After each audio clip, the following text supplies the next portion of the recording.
Hey, I heard you were looking for... ¿Cómo?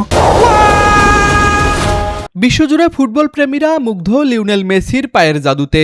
তবে এবার মাঠে নয়, তাকে দেখা গেল জনপ্রিয় সুপারহিরো স্পাইডারম্যানের সঙ্গে। আর এতেই শুরু হয়েছে জোর আলোচনা। তবে কি মুক্তি প্রতীক্ষিত স্পাইডারম্যান 4-এ দেখা যাবে আর্জেন্টাইনেই মহাতারকাকে? সম্প্রতি প্রকাশ পেয়েছে স্পাইডারম্যান ব্র্যান্ড নিউ ডে এর একটি প্রমোশনাল ভিডিও। সেখানে বিশেষ উপস্থিতিতে দেখা গিয়েছে ফুটবল জাদুকর লিওনেল মেসিকে। ভিডিওতে দেখা যায় নিউ ইয়র্কের একটি কফি শপে বসে ফোনে কথা বলছেন পিটার পার্কার। হঠাৎই তার নজর যায় ক্যাফের দরজার দিকে। বিস্ময়ে ফোনের ওপাশের মানুষকে শাট আপ বলে থামিয়ে দেন তিনি, কারণ ঠিক তখনই ক্যাফেতে প্রবেশ করেন লিওনেল মেসি। ভিডিওটি প্রকাশের পরেই সামাজিক যোগাযোগ মাধ্যমে ব্যাপক সাড়া ফেলেছে।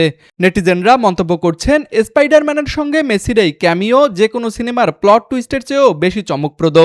তবে ভক্তদের কৌতূহল থাকলেও মেসি সিনেমাটির কোনো চরিত্র নন, এটি মূলত সিনেমার প্রচারণার একটি অংশ মাত্র। উল্লেখ্য, ডেস্টিন ড্যানিয়েল ক্রেটন পরিচালিত স্পাইডারম্যান ব্র্যান্ড নিউ ডে আগামী 31 জুলাই প্রেক্ষাগৃহে মুক্তি পাবে।